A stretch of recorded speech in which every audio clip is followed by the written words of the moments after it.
దేవుని నామమునకు స్తోత్రములు. ఈనాటి ధ్యానాంశము క్రొత్త నామకరణము.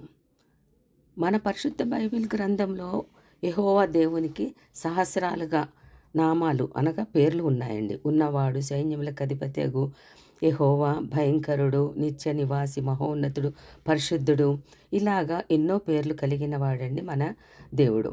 అన్నీ చెప్పుకోవడానికి సమయము మనకి సరిపోదు కాబట్టి కొన్ని మాత్రము మనం ఒకసారి గమనిద్దామండి. కన్యమరియ ప్రధానం గావించబడిన యోసేపునకు దేవదూత ప్రత్యక్షమై మరియ గర్భమున ఉద్భవించనున్న పరిశుద్ధాత్మ కుమారునికి యేసు అని నామకరణము చేయవలనని ఆజ్ఞాపించగా ఆ నీతిపరుడైన యోసేపు అట్లే చేశాడండి. అతడు ఆ కుమారునికి యేసు అని పేరు పెట్టాడండి.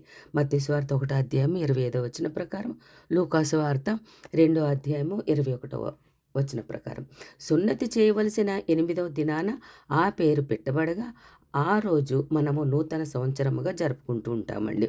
యేసు బాలునికి కొన్ని వందల ఏండ్లకు ముందే ప్రవచనాల ద్వారా వేరు చిగురు, ఆశ్చర్యకరుడు, నీతి సూర్యుడు, అరుణోదయుడు, దర్శనుడు మొదలగు అనేక పేర్లు పెట్టబడ్డాయండి. ప్రకటన గ్రంథంలో చూస్తే రాజాదిరాజు, ప్రభులకు ప్రభు, సర్వాధికారియు, ఆమెన్ అనువాడు, మనుష్య కుమారుడు, నమ్మకమైన వాడు, సత్యవంతుడు, దేవుని వాక్యం మొదలైన పేర్లు ఇవ్వబడ్డాయండి.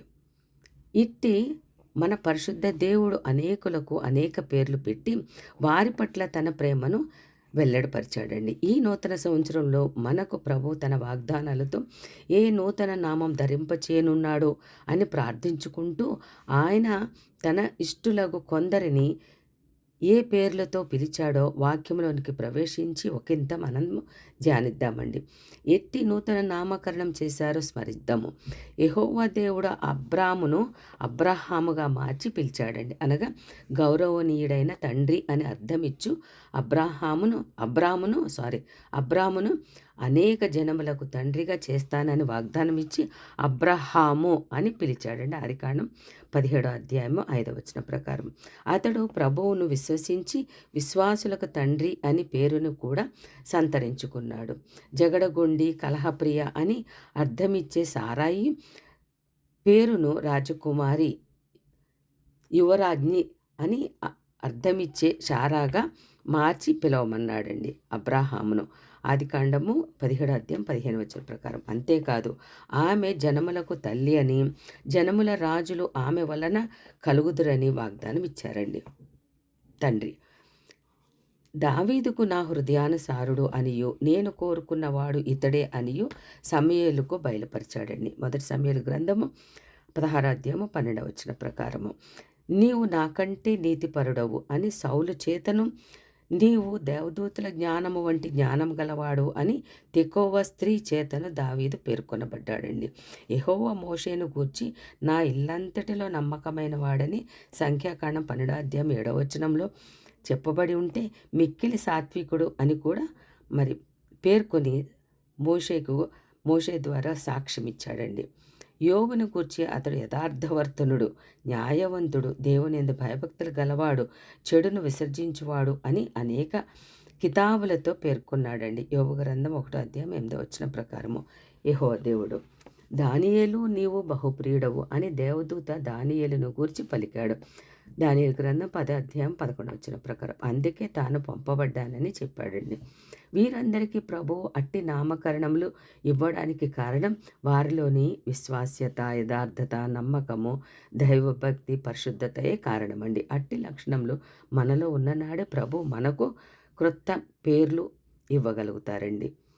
లోకరక్షకుడైన యేసుక్రీస్తు తన 12 మంది శిష్యులకు అపోస్తులని పేరు పెట్టారండి. లూకా సువార్త 6వ అధ్యాయం 13వ వచనం ప్రకారం. ఎందుకనగా వారు పంపబడిన వారును క్రీస్తు సువార్తకు రాయబారులు కనుక.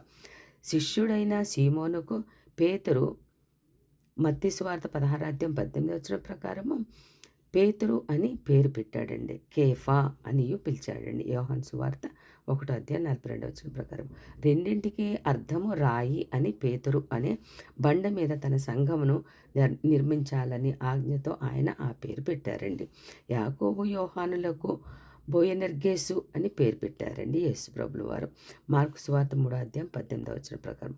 తన కొరకు సువార్త వ్యాప్తి కొరకు ఉరిమెడు వారుగా ఎట్టి కార్యాన్నైనా సంతోషముగా తెగింపుగా చేయగలుగుతారని వారిరువురికి అనగా యాకోబు యోహానులకు బోయనెర్గెసు అని పేరు పెట్టారండి. ఇది మొదటి భాగంగా కొన్ని మరి క్రొత్త పేర్లు, అసలు పేర్లు కన్నా క్రొత్త పేర్లు ఇచ్చి వారికి ఆ బిరుదుల ద్వారా వారి యొక్క జీవితం అంతా కూడా ఏ విధంగా దేవుడు పూర్తి చేసి దేవుని ప్రణాళికలో వారందరినీ నిలబెట్టుకొని వారిని ఈ గ్రంథంలో లిఖింప చేసినందుకు దేవునికి వేలాది స్తోత్రములండి. అటు రీతిగా మనము కూడా దేవుని యొక్క పరిశుద్ధత కలిగి, నమ్మకం కలిగి, యథార్థత కలిగి, దైవభక్తి కలిగి, ఆయనందు విశ్వాసం కలిగి ఉండగలిగితే మనము కూడా అట్టి క్రొత్త పేరుతో దేవుడు పిలిచి మనల్ని కూడా ఒక బాధ్యత గల వారినిగా చేయడానికి దేవుడు మనందరికీ కూడా ఆయన పరిశుద్ధ అభిషేకము దయచేయునుగాక. ఆమేన్.